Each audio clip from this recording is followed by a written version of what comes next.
Welcome to this third session on the Divine Plumbline series. In the first session, we talked about the identity questions that we need to be considering in our own lives in order to discover significance and meaning and purpose. And in the second session, we went on to talk about identity crises and some of the ways identity crises begin to develop in our lives. We are using as a basic theme this vision that we see here on the chart of a plumb line and a wall. That this vision comes right out of the book of Amos, chapter 7. God was speaking to him about his judgments on the children of Israel in the northern kingdom. And in the process of that, to help Amos understand what was going to happen, he gave him this vision. And this vision is very significant, as we will see as we go on through the series. In fact, the series is a meditation on this vision and its significance in our own lives today. We also saw that as a result of us having false plumb lines, false reference points in life, if you like, we can begin to build up certain personality traits. For example, as we see on this next chart, when we have a plumb line that is in the passive position relating to rejection, there are certain traits that we automatically begin to build up into our lives.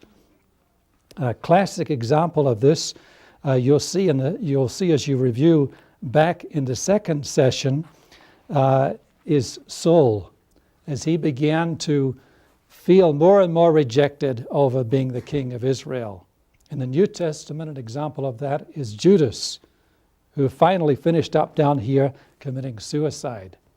And you can review some of the passages there in your notes on the second session to understand more a visual right out of the scripture there that illustrates this whole area in rejection.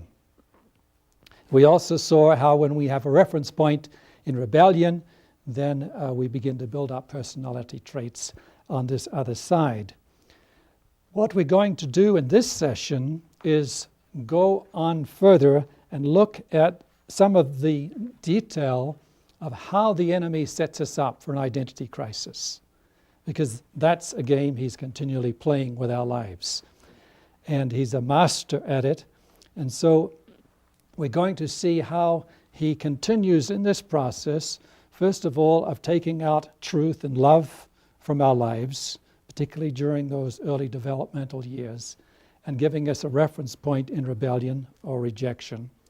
And then after that, not only do these personality traits begin to emerge, but we can see actually that some personality profiles begin to surface. And we're going to take a look at the two brick walls that we had here, just to see four potential possibilities that can develop in terms of personalities.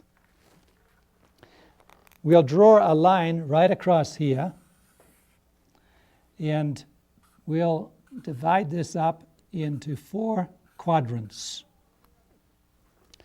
On this side,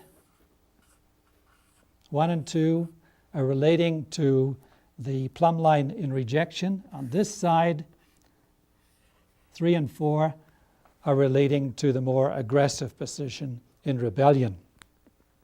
What I want for us to do in this session is consider the two passive kinds of personalities that can develop. So we're going from the traits to the profiles, and we're going to look at 4 different profiles to help us see more clearly how personality develops, because personality is a vital part of identity. And if our personality is askew, or if it's off-center, then identity crises are easily experienced. In this first quadrant, we see a personality that really has a great struggle with authority figures, and she is doing everything that she can do to please her leader. And so as we look at this profile, we'll see that she's making a couple of statements that are very important in terms of her lifestyle. And the first one is, please love me.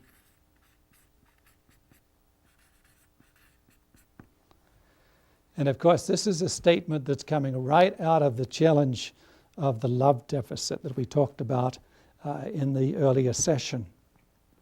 This is the great motivation behind everything that she does, is a desire to be loved. And in exchange for this, she makes this kind of statement.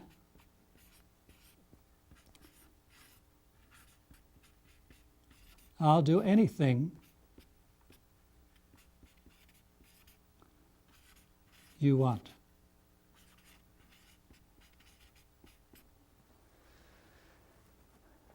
Now, what do you think about this kind of contract in terms of a relationship? Suppose you were her leader or her director.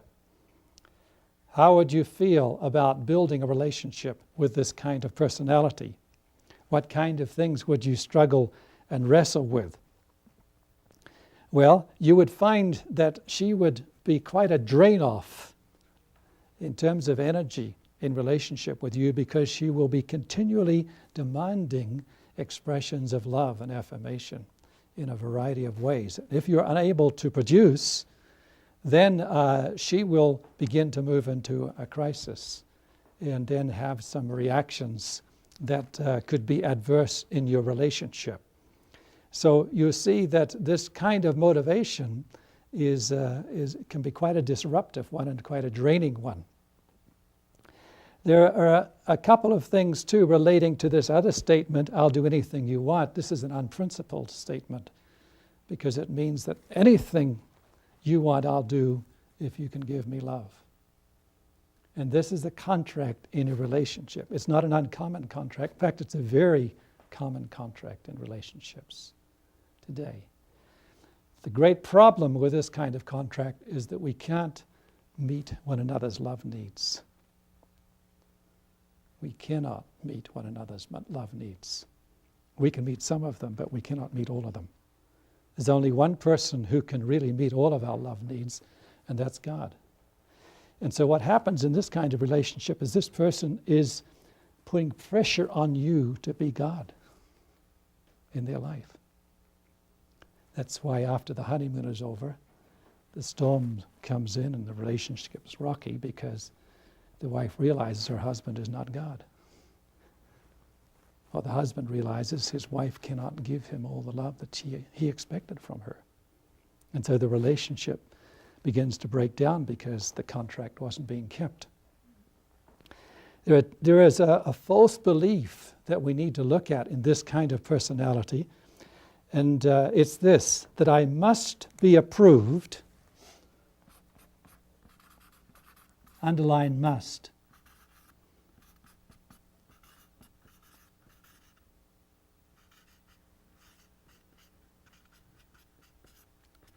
I must be approved by certain significant people.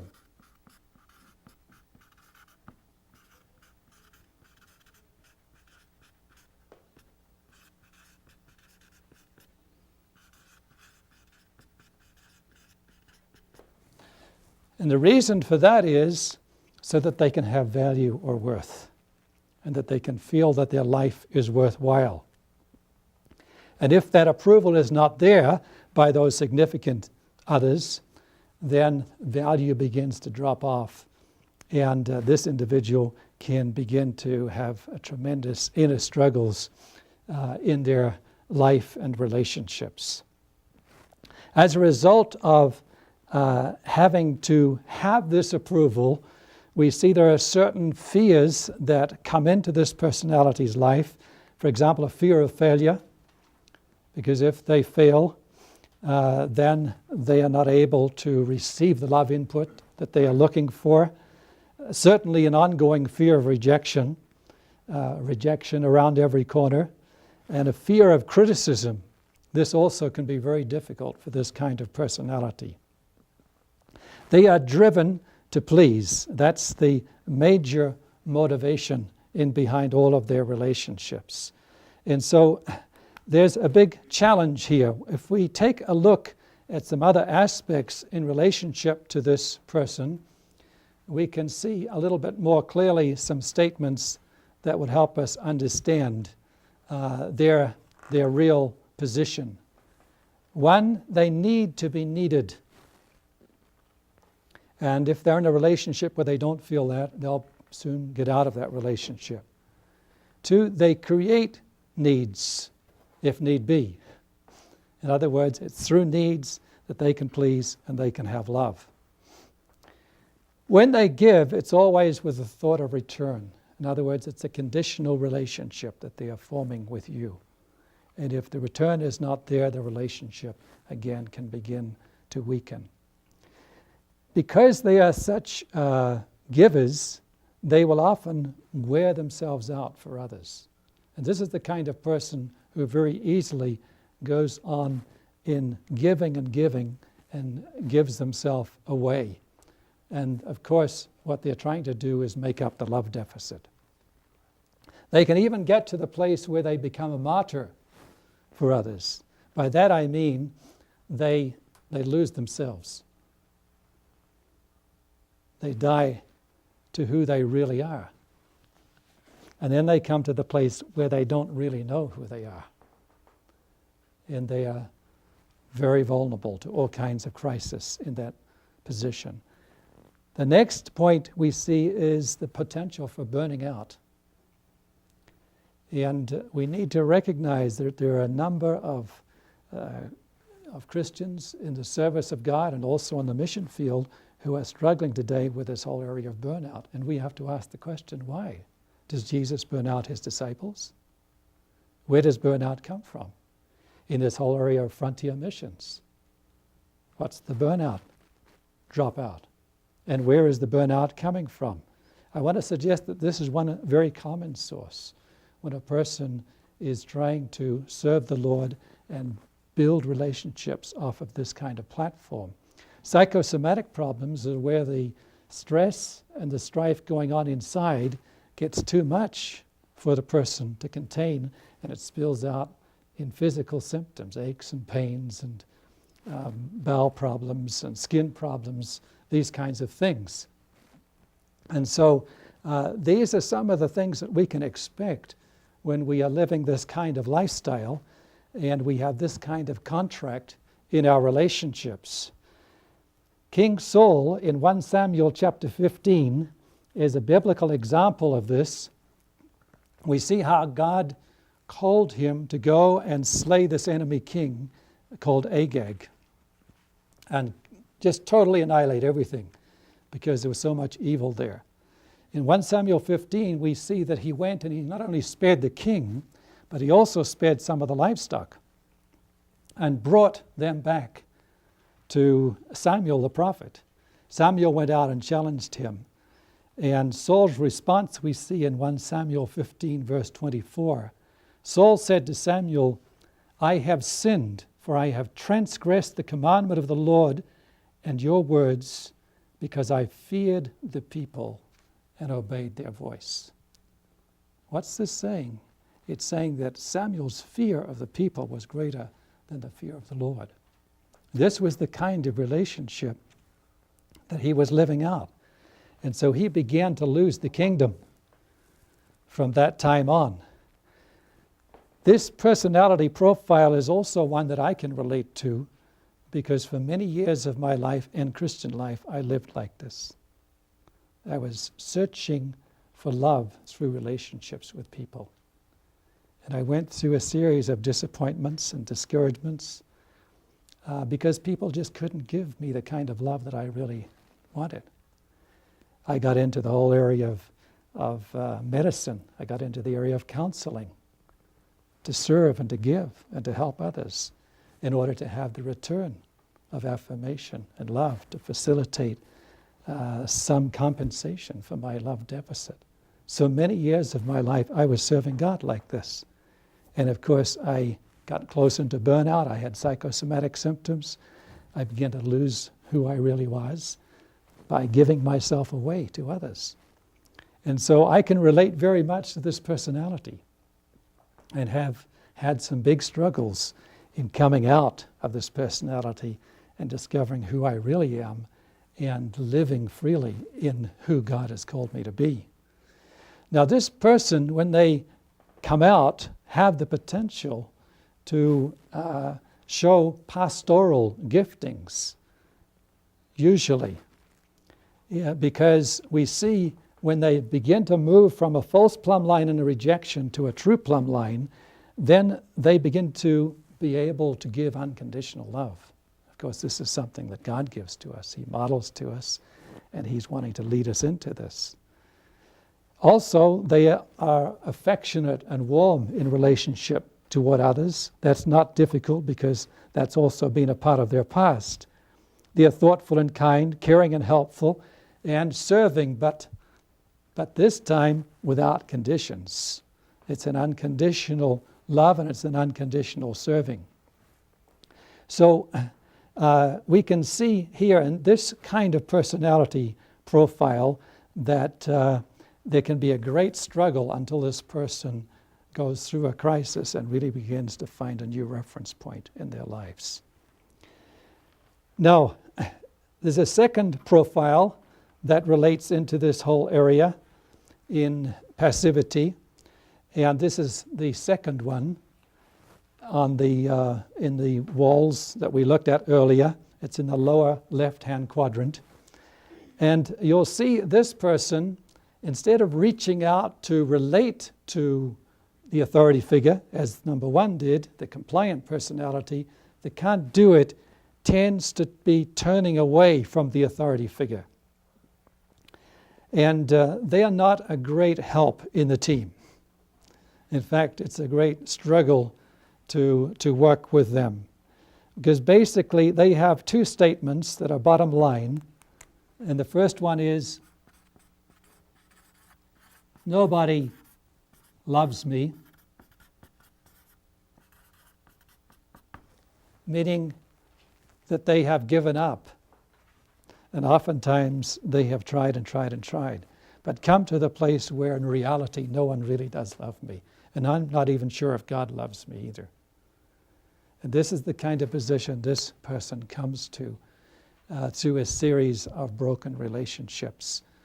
And the consequence of this is, I give up. And that's a natural consequence, because if there's no love for me, that means I don't have any value. So why should I continue in a position and in a situation where I have no value? And so this person begins to move very much away from relationships and tends to withdraw from activities and also from people. Basically, their false belief is that I am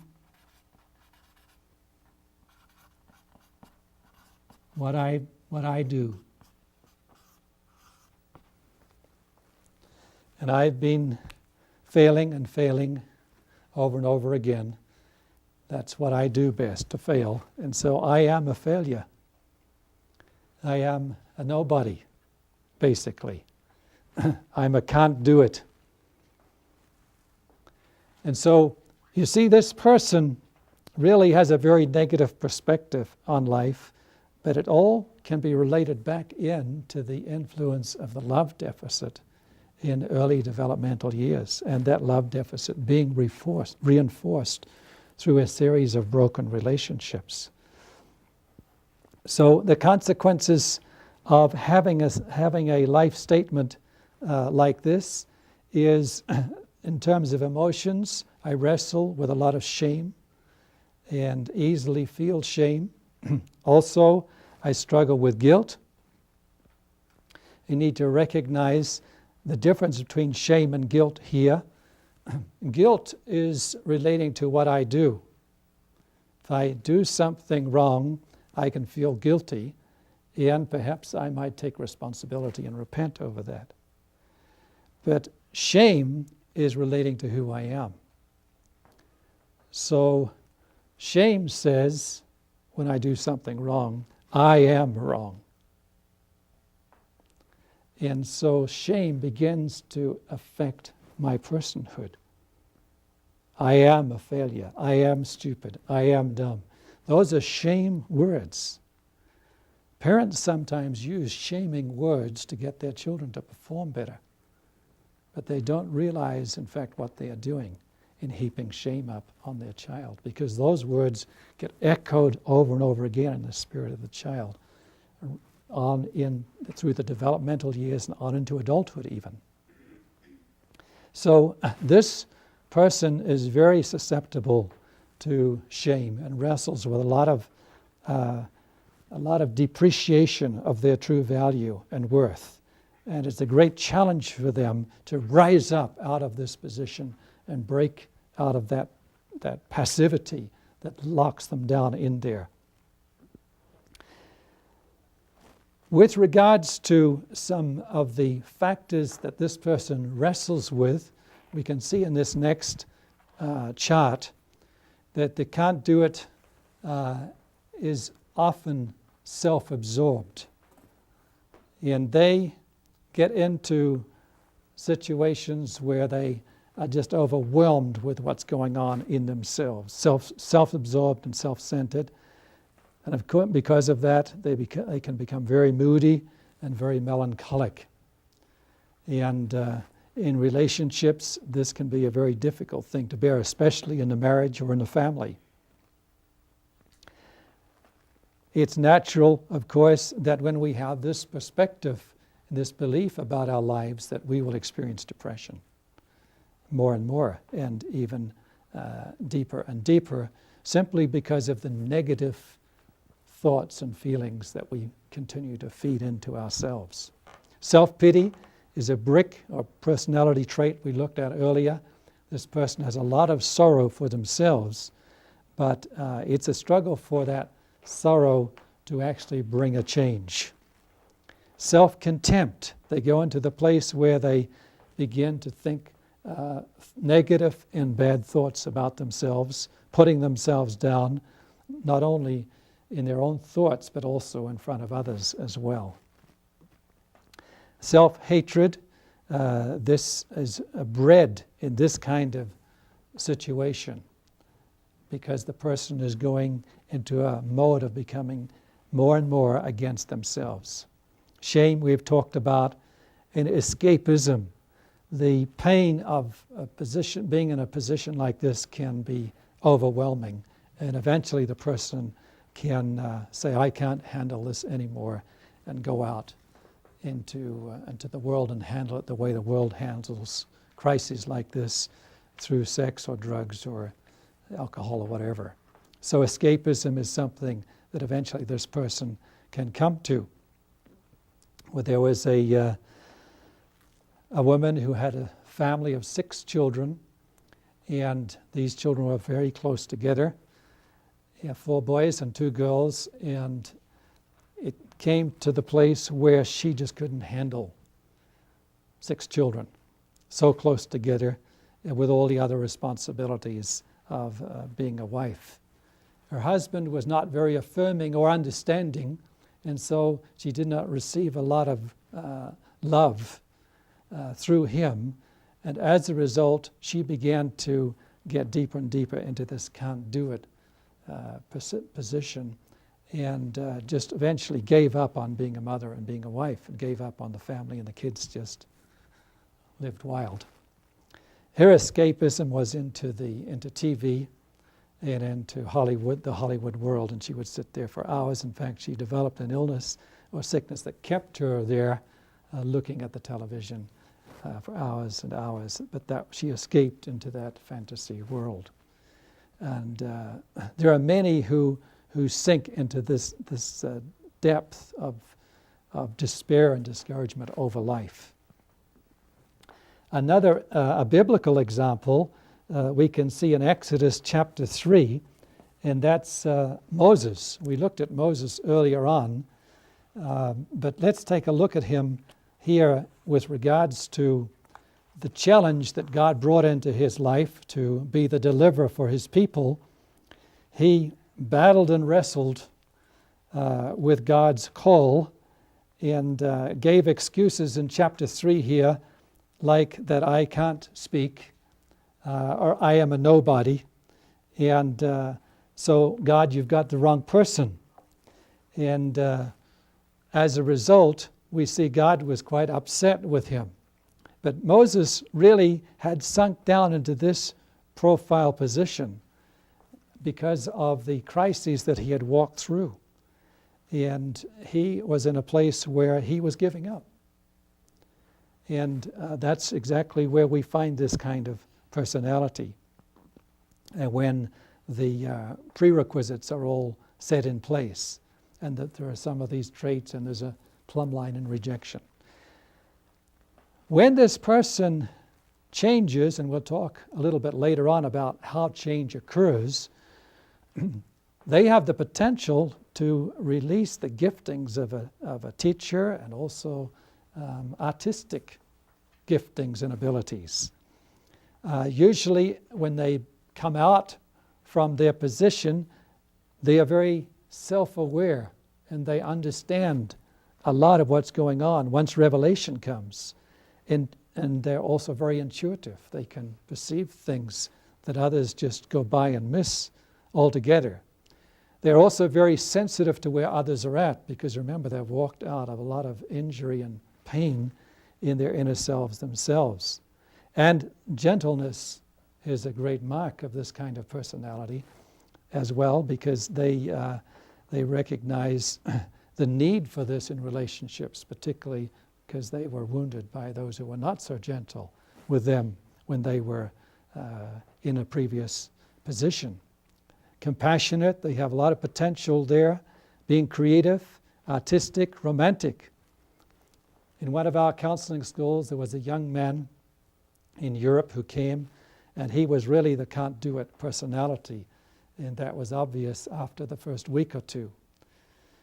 But as God began to work with him through this series and other teachings that we built into the counseling school over those 3 months, his eyes began to get opened and he began to have a revelation of himself. And a deep brokenness came into his life, and he began to take responsibility for where he had been and how he had been living. And God facilitated through his grace, helping him to find a new plumb line that was more closer to where God's plumb line was. And today he is a powerful teacher, and he's also a publisher running his own company, and is very artistic and romantic, even though he's still a single man. I won't give you any more details there, but we've seen wonderful transformation in this young man coming out of the can't-do-it into giftings, both of being a teacher and also very artistic. He's become a very good friend since that time. So we can see here from this profile that the plumb line or reference point in our lives are very important. They can close life down, or they can open it up and release it to us. Now, what I want us to look at next is, in your study guides, this whole area of the lust trap. Because both of these personalities, coming from where they do, are very vulnerable to this trap. In fact, the lust trap is just the next step away from the battles and struggles that they have in their personality profiles. We'll look at 1 John chapter 2, verses 15 and 16, in order to understand a little bit more in this area. 1 John 2:15, "Do not love or cherish the world or the things that are in the world. If anyone loves the world, the love for the Father is not in him.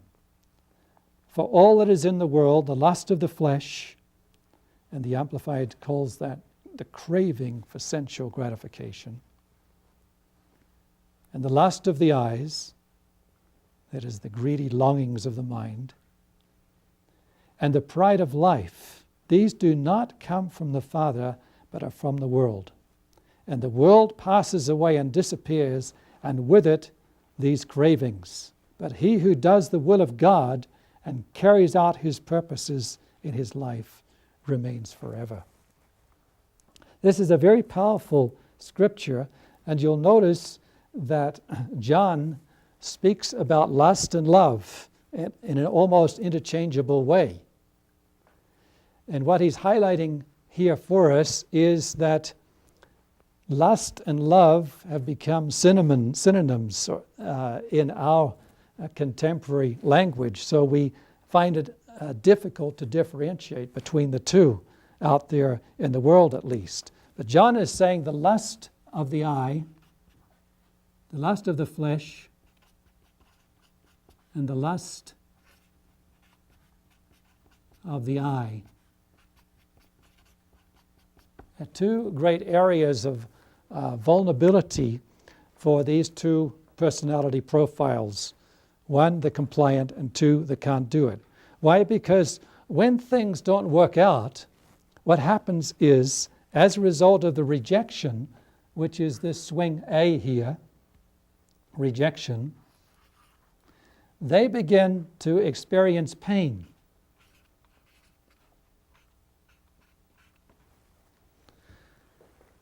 And they don't know what to do with that pain, particularly as the rejection goes on and continues to be a struggle for them.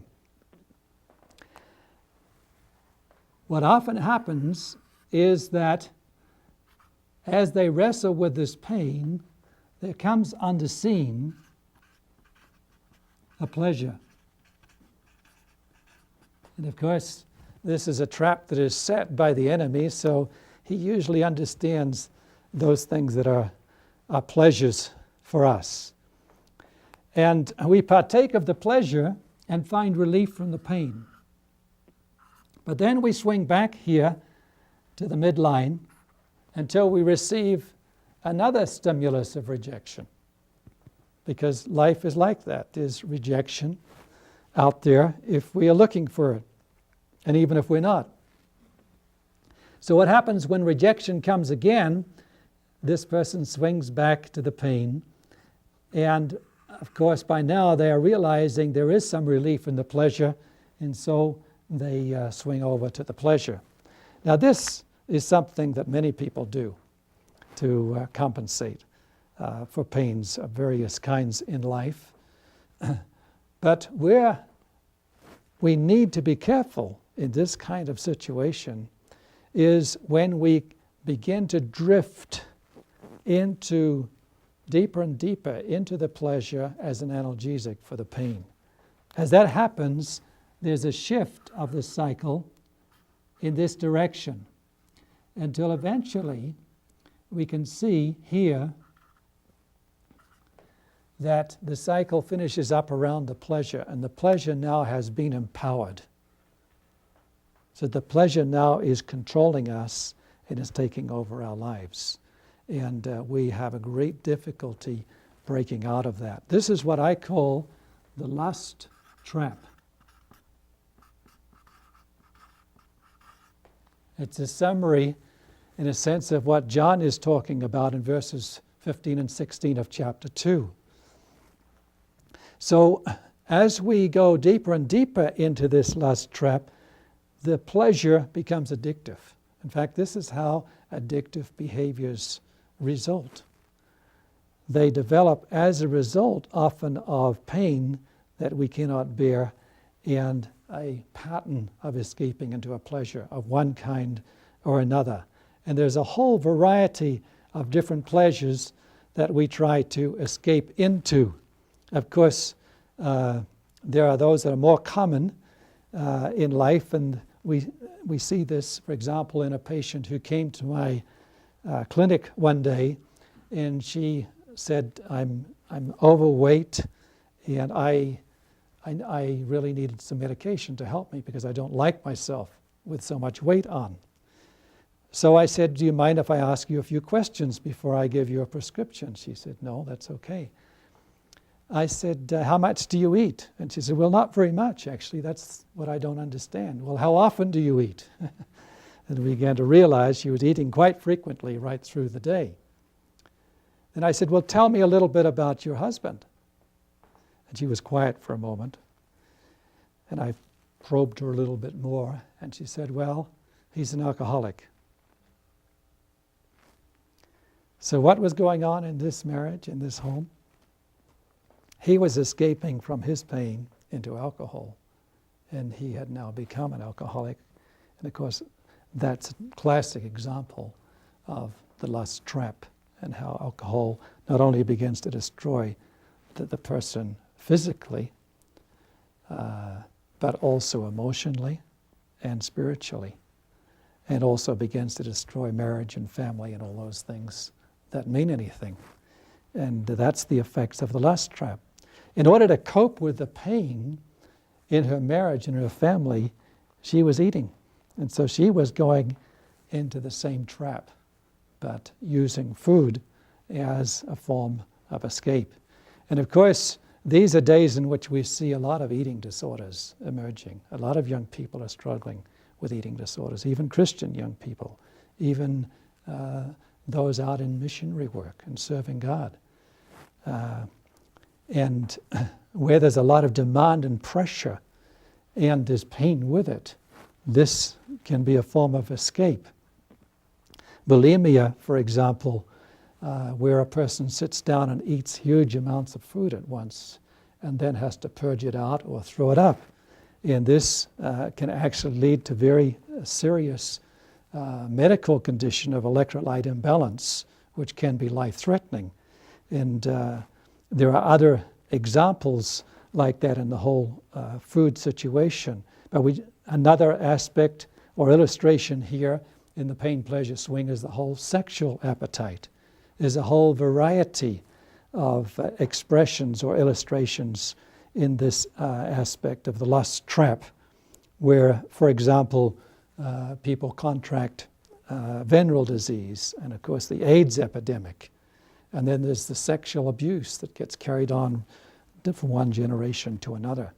All of this links up to the lust trap. And it often goes back to unrelenting pain that the person doesn't know what to do with and doesn't know how to resolve. So there are other examples that we could look at, but I just want to take this opportunity just to share a little bit about my own life and be a little bit more personal here.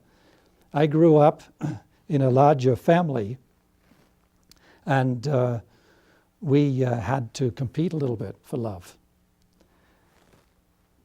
And in that setting, while there was a lot of things that were expressed to us in terms of love, there was not a verbalizing of love. And so I can't remember the words being spoken out to me, I love you.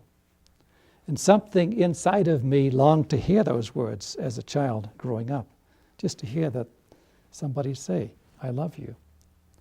But they were not there. I didn't judge or blame my parents for that. I just accepted it as a matter of form or culture or whatever, but that didn't take away the deep longing in my heart. Some years later, when I was in elementary school, there was a reinforcement of what I am explaining here as a love deficit. I was stood up in the class by a teacher in elementary school who found an area of weakness in me and made a joke of it in front of the class. And the class laughed, and I was embarrassed and went the different colors of the rainbow and sat down and tried to hide myself behind the desk.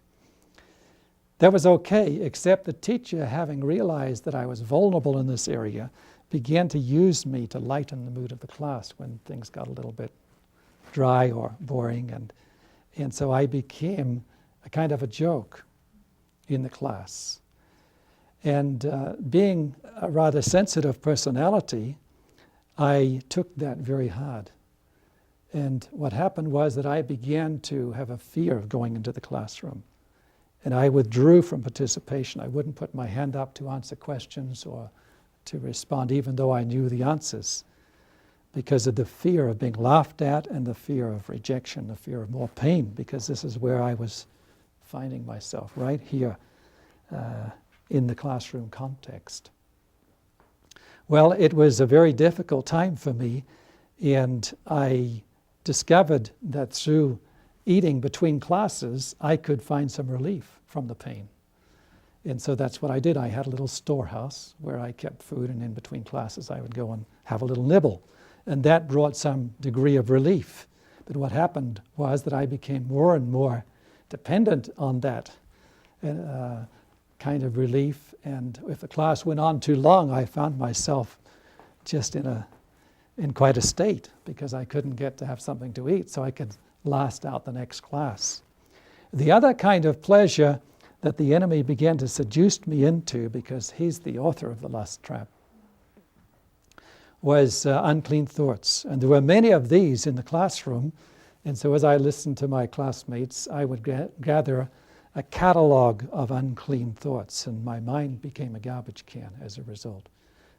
Because I realized that I didn't have to wait for a break for this kind of pleasure to relieve my pain. I could just turn it on any time. So this led me to a position where I had a tremendous struggle with unclean thoughts, and particularly when I became a Christian. I found myself in a place where I was saying to God, if you can't clean up my mind, then I can't follow you. I can't be a Christian. I cannot live with a mind like this and say I'm a Christian. And the harder I seemed to fight that, the more difficult it was. And also I was praying about this whole area of food and the lust for food. And because of this strength of lust in my life, I had not really experienced what the love of God was. I'd really come to Christ because I became convicted and realized I did need Him. But I had not really broken through to experience His love because there was too much lust in the way. Because lust and love are opposites, remember. And if we give ourselves to lust, we begin to rob ourselves of love and the potential for love. So this is the place where I found myself battling and wrestling. And I'll share a little later on how God helped me to break out of this trap. But I'm just taking this moment of time so that we can identify, because there are many in the world who are caught in this trap, and too many Christians, like I was, struggling and battling to break out of this trap in one way or another. I have, in the course of working with patients and counselees over the years, have found myself inevitably where there's relational conflict or where there's pain, having to deal with a lust problem. What often happens, of course, in the counseling session is that we are counseled to deal with the lust and confess it and repent over it, but the pain is not addressed. And so what happens is we develop what we call a besetting sin, because we can't handle the pain. So if we don't go back into the same pleasure, we find another one. For example, a person manages to stop the cycle of overeating and weight gain. And what happens? They start smoking. And they smoke and smoke. Or they stop smoking and they eat. So basically what's going on is they're just exchanging the pleasure. The cycle continues on, but they're just bringing in another pleasure to substitute. And that's not really a victory. It's not really a breaking free out of this whole area of the lust trap. So the lust of the flesh and the lust of the eye are not of the Father, but they are of the world. And those who give themselves in this area are passing away. Now you'll see at the end of this session 3 on the passive personality profiles, a couple of questions here.